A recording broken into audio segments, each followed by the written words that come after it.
I was getting ready to feed these animals grain, but I made sure to do my health checkup before I fed them, and I'm very glad I did that today because look at this animal here. Number 34, this one right here. She has a stage 2 bloat on her. It's very bad. Oh, you see that right there? That gas bubble on her side? That's a stage 2 bloat. She's starting to bloat out both ways because she got so much gas in her gut. And so I locked the middle gate. I locked that. And I have these animals up front. I'm gonna leave them up here for about 2 hours. I'm gonna make sure that bloat goes away and then I'll give them their grain. But if y'all want to see what it looks like at this point, this is what a stage 2 bloat looks like right here. You see how she's bloating from both sides. This, if I fed her grain, if she ate grain, at this point she could end up dying, and so she could end up dropping dead. And so right now, these animals just got back from grazing the grass, and so I got them locked up here. I'm not gonna let them go to the back. Here in about 2 hours, I'll give them their grain. As soon as I get done here, I'll be going to, maybe I'll give them their grain later tonight. Because as soon as I'm done here, I'm gonna go and I'm gonna go and get more animals. I got, you can see I got another red steer back here. I brought him back here as well. And so I got some space open in the front.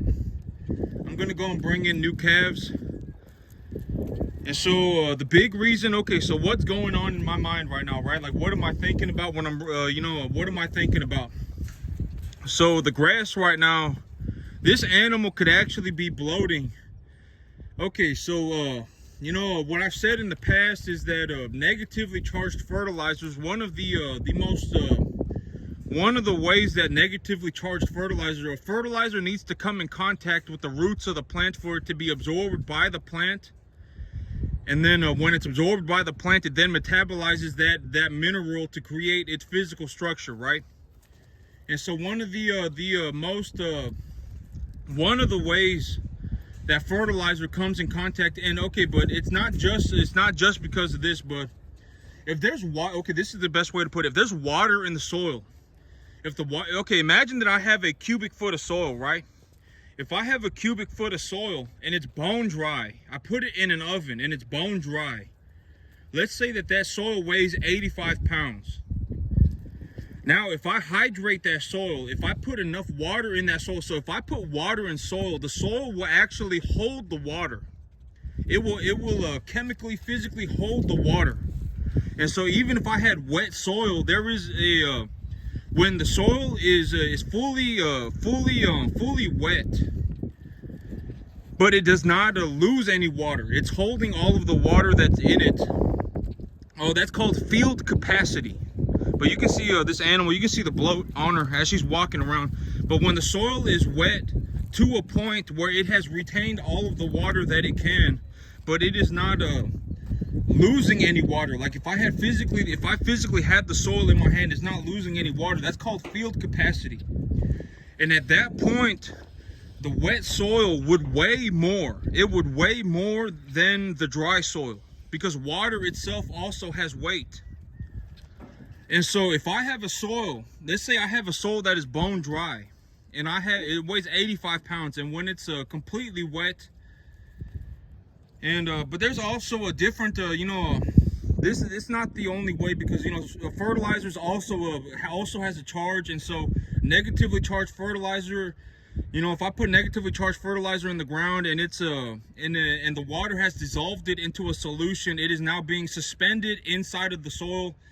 And there's a lot of things that happen, right? And if it's a positively charged fertilizer, it will bind to the soil itself. And so there's a lot of stuff that goes on. But the long story short is that if the soil is wet, the plants will there will be the concentration of fertilizer will be lower, simply because of the mass ratio of the fertilizer, of the minerals, to the soil itself, and then the availability of the fertilizer as well.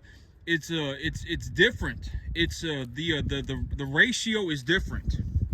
And so right now, like when I look at my soil and I say, okay, it is dry, it is probably dry to a degree that It's actually affecting the concentration of the fertilizer. And when I look at my plant and I see her bloating, you know, the fertilizer, the grass is probably picking up more fertilizer. You know, the fertilizer concentrations are probably a little bit higher. And also today, I haven't really, my field is dry, but I haven't done anything yet because today it's supposed to get up to 89, and then tomorrow it's supposed to plummet back down to like under 60. And so tomorrow it's supposed to be like a 38, 60. And it's like what I said, I said this repeatedly, but winter wheat will stop metabolizing. It will stop growing altogether when it's about 82 to 84 degrees Fahrenheit outside. And so, understanding this idea of the metabolic activity in plants is very important. It is very, very, very important for the farmer or whoever. If you're actually interested in growing a crop, you have to understand the window of opportunity that is required for you to have biomass accumulation. So when the soil is this dry, the plants will not metabolize anymore. If the environment is this temperature, the plants will stop metabolizing. And you can look up all this stuff on internet on Google for free. Just look up when does winter wheat stop growing from heat? It will legitimately just tell you right there in one paragraph, 82 to 84 degrees. Boom. Okay, that's good to go. You know, I don't have to go around and figure this stuff out for myself. It's already there and it's free, right? It only takes me 10 seconds. As long as I understand, right, that plants do not grow on fairy dust. As long as I understand that, I can anticipate things and plan for things, right? And so the reason that I didn't put a fertilizer on my field over the last couple of days, well, one, there isn't any moisture, and two, even if I put fertilizer on my field, if my plants are not metabolizing at all because it's too hot outside, it won't matter that I put fertilizer on my field. And if my soil is dry and I put fertilizer on it, there will be an excess of fertilizer in the plant material, and it could cause health problems in these cattle. And that's why, you know, when I say if I was gonna grow grass for hay, and if I was gonna grow grass for cattle, if I was gonna grow forage grass for hay, and if I was gonna grow forage grass for cattle, the parameters for success would be different, right? Because if I'm growing grass for hay, you know, I can fertilize it heavier, and I can increase the biomass production, and I can just cut and harvest the hay at a later stage of development. If I harvest the hay at a later stage of development and I increase the fertilizer concentrations, I don't have to worry about the animals eating the grass when it's not at a proper stage of development. I can cut the hay when I believe that when it is at the proper stage of development, and I can increase the biomass accumulation across the field and not have to worry about the cattle having health problems from eating it. But if the cattle are going to walk around and eat the hay for me, then I don't have to harvest it. They're going to harvest it for me. Then now the parameters for success are different, because if I put too much fertilizer on the grass will grow in. It will be essentially just growing too good. And if it grows in too good and the animals walk around and eat it, this is what they'll look like. You know, they'll bloat up like this. And then now this is borderline severe. By the time it's severe, it's too late. Once the animal has gone massive, it's too late. I mean, the only thing you can do is if you thought your animal was genuinely gonna die, you know, you're gonna have to do something like puncture its side, like legitimately stick a knife in through its gut to release the gas. Or I mean, you know, like right now, if I really felt like a need to, I could go and put this animal through the chute, and I can stick a hose through its throat and put some bloat. There's like bloat medication for cattle too, and if I really felt like I had to do that, I could. But right now, I'm not too worried about it, simply because I do have I have the gate closed, right? I have the gate closed. The animal can't go back and eat any protein or energy, even if she wanted to. And now she's chewing on the roughage material, so that's very good. But here in about 2 hours, I'll probably I'll probably give him some grain. And but you know, over about okay, so if I'm gonna talk about the things that I'm thinking about, right? Like, what am I thinking about? What am I gonna do, right? Why am I bringing in more cattle today? It is because I'm bringing in more cattle today because if I look at today, it's 89, and tomorrow it drops to 59.38. and then it hovers around 59 to 72 for about the next 2 weeks. At 59 to 72 degrees in the afternoon, that is almost optimal temperatures for growing winter wheat. And there's also going to be rain. There's also going to be moisture. And so when I consider the totality of the information, and also when I look at the developmental stage of my grass right now, if it turns 59, 72 for about 2 weeks and it starts raining, my grass is, granted that the animals do not, chew it down to the ground, which they probably won't, right? If the weather is good, my grass is going to grow at a ballistic pace.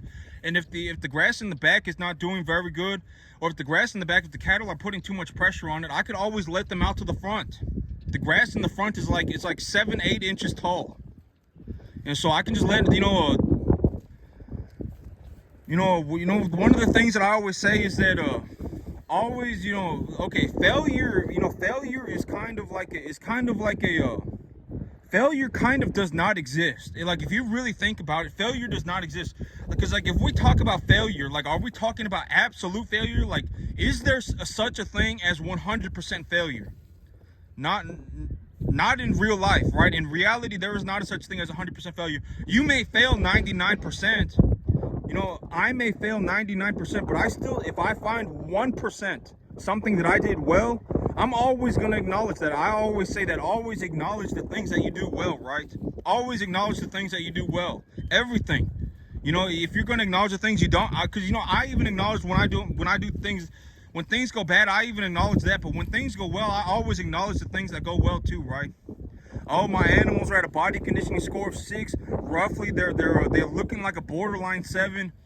This animal right here, probably 600 pounds. If I took her to market right now, I'd probably get like $1,300 for her, $1,250 for her. I mean, always acknowledge the things that I do well, because the thing about failure is that failure there's a lot of misinformation. Failure in reality does not really exist. Even if I only succeed 1%, even if only 1% of my plan works out, I still acknowledge that I got 1% correct. Because at that point, because failure is not absolute, right? Like, I can always try again and try again and try again and try again. And if I get 1% right every single time, and I keep the 1% that I did right, I only need to try 100 times. And now I'm doing very good for myself, right? And so, failure just does not really exist. In reality, failure does not exist. A lot of people, I think when they scare the piss out of themselves about everything. They get scared about everything. Oh, I can't do that because I'm scared. Oh, I can't do that because I'm horrified. I can't do that because I'm anxious and scared, whatever, nervous, whatever it may be, right? But in reality, that kind of stuff, it's kind of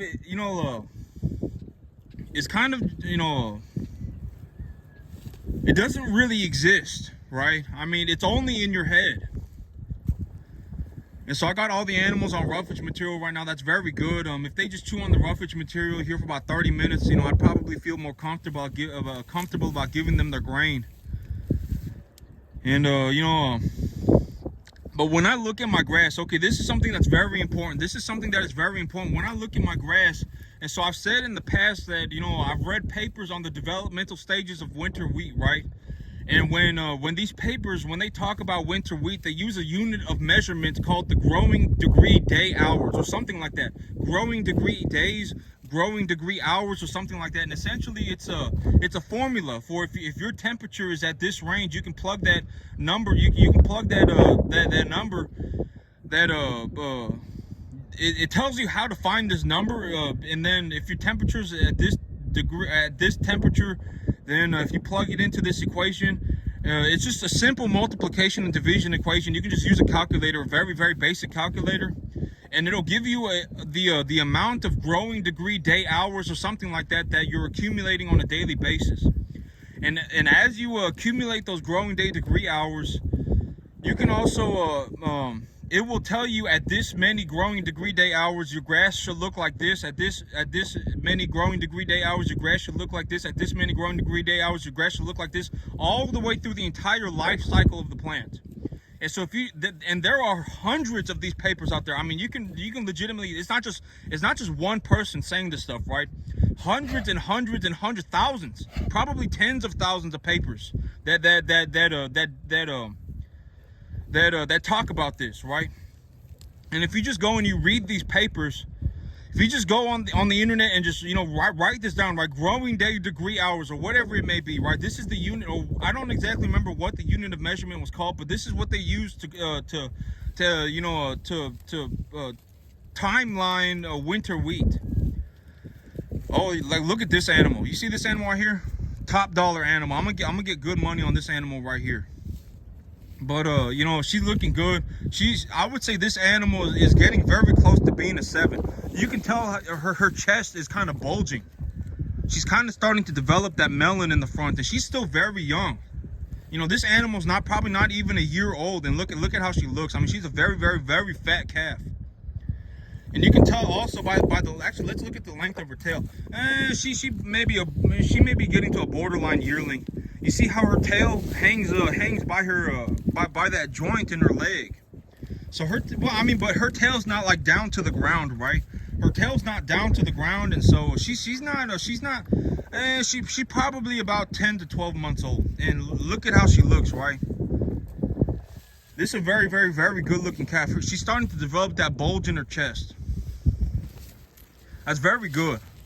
And so but my grass, when I look at my grass right now and I anticipate what's going to happen in the future of my grass, I have to look at the weather, right? I have to look at the weather. Okay, it's going to be a 59, 60 to 75 degrees over the next 2 weeks, and I'm going to get some rain over here, and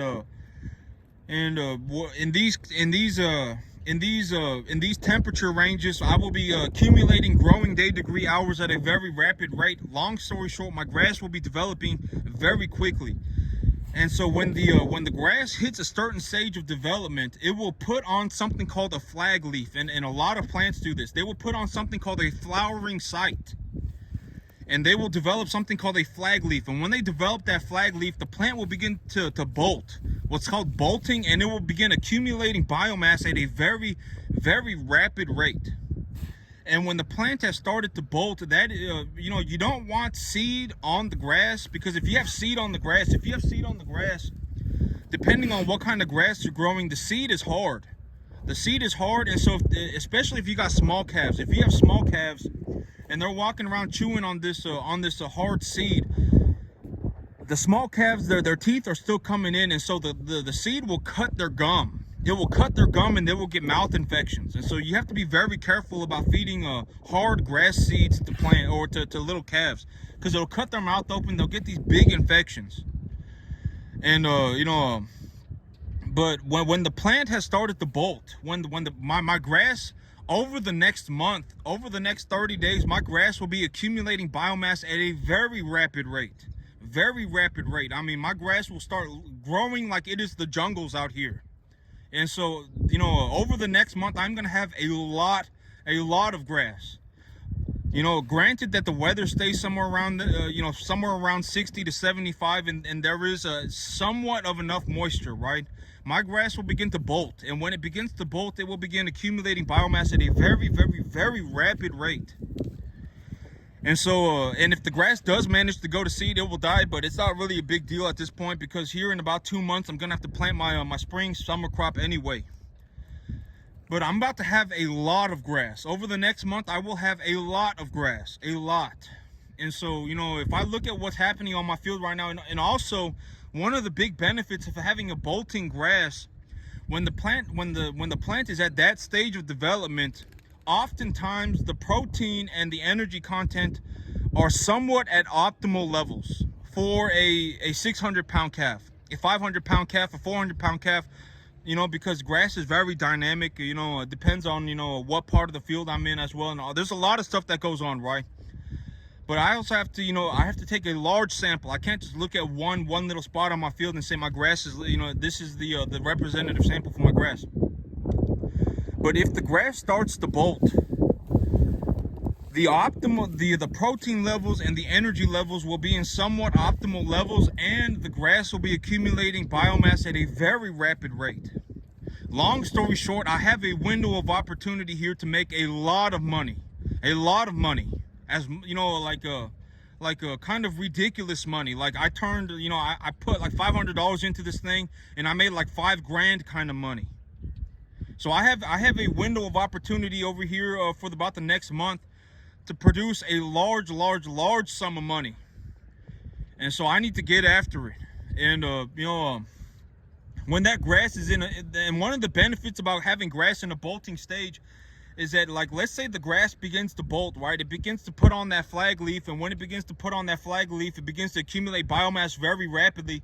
And you know, let's say it begins to start doing that, and 2 weeks later, you know, the 2 weeks later, the protein content and the energy content are a little bit lower.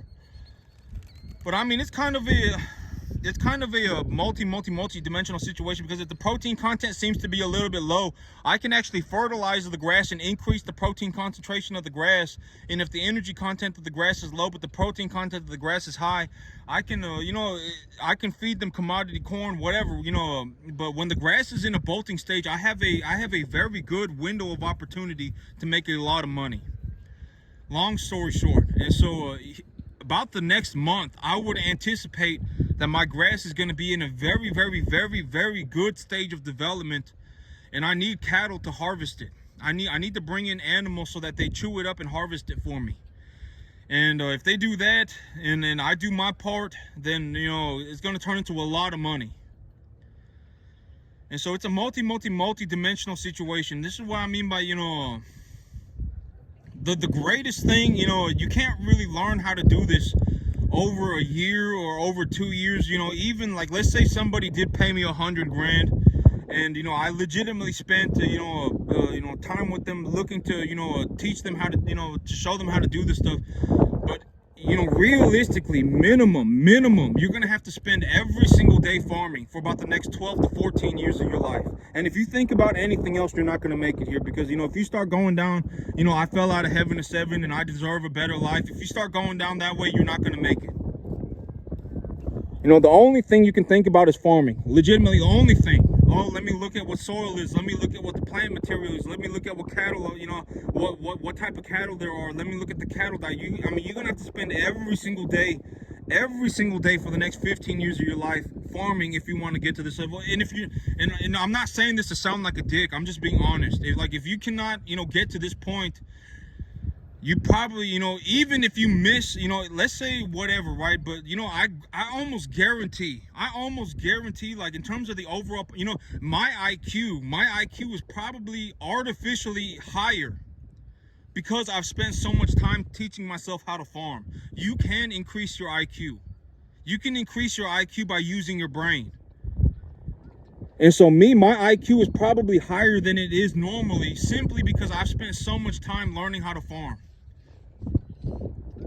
And so, you know, I almost guarantee, like, my IQ, you know, I'm not some like 1 in 500, right? I almost guarantee it. Like, if you put me in a room with 1,000 people, there are probably going to be there. I mean, I can almost guarantee that there will be, you know, at least 100 people smarter than me in that room. And so, like, you know, if you use your brain over a long period of time, you can actually increase your IQ. And my IQ is probably, you know, has been affected because I spent so much time teaching myself how to farm. It probably has. You know, my IQ, I was not born talking about, you know, farming, right? I was not born talking about cattle. I was not born talking about grass, right? These are things that I learned by going, you know, by putting in the time and the effort. And so I almost, you know, even let's say you're 25%, you missed the mark by 25%. Imagine only being able to, you know, let's say you're horribly, you know, underperforming. Not underperforming, but let's say you really get after it and you only get to 75%, right? Well, you're still doing phenomenally well for yourself. I mean, you know, it's like, oh my God, you know, now I can't make $10,000 a month and now I can only make $7,500. Does that $2,500 really matter? Not really. And a lot of people are going to be smarter than me. And let's say, you know, you are smarter than me and you do, or whatever, right? Because smart does not really matter at the end of the day, right? Smart does not really matter. You know, you can be the smartest person in the world and, you know, you could still be stuck doing nothing, right? And let's say, you know, you do 25% better than me. Well, I'm very happy for you, because at the end of the day, it doesn't really matter to me. I already make enough money to do whatever I want. I legitimately have like unlimited money. Granted that I continue to run cattle. And so, you know, if you do better than me, I'm very happy for you. I don't really care, you know, like I don't care, you know. I'm not going to say I don't care, because I do care, and I'm very happy for you. At the end of the day, it's not going to affect me. Why, you know, it's not going to affect me, right? I already have unlimited money. And so it don't really matter, you know, unless, you know, I would be willing to guarantee that as long as you are born of somewhat of an average intelligence, right? 100 IQ, something like that, 100 IQ. I think the range is like 90 to 110, right? The range is 90 to 110 is considered average IQ. If you were born in that range, right, and you just spent the next 15 years of your life, 24 hours a day, you dreamt about farming, and when you woke up, the only thing you thought about was farming. After 15 years, you would somewhere end up somewhere like this, right? Something like this is where you would end up. And you know, if you were going to be, if we were just going to be completely honest with ourselves, my IQ is probably, you know, it's probably higher than what I was born with, simply because I spent so much time teaching myself how to farm. You know, I have a lot of experience farming, a lot of experience, right? A lot of experience. I've done all sorts of stuff. When it comes to farming, it's legitimately been my whole life for the last 15 years. 24 hours a day. Everything I do is for my farm. And so, you know, if anybody who was born with somewhat of an average intelligence, right, spent the next 15 years of their life, 15 years of their life farming, then you would probably end up somewhere around here, something like this. And even if you miss the mark by 25%, you only make $7,500 a month instead of $10,000. It doesn't matter. You still, you know, that's still very good. You know, let's say you do better and you make a 12,500. That's even better. But I gotta go and you know, get the I actually got grass growing in over here, so my plan kind of flopped. But I gotta go. I'm gonna go check these animals one more time, and then I gotta go get ready to go to the sale barn. I'm gonna go pick up more calves. But that's it for me today, YouTube. Y'all have a good one.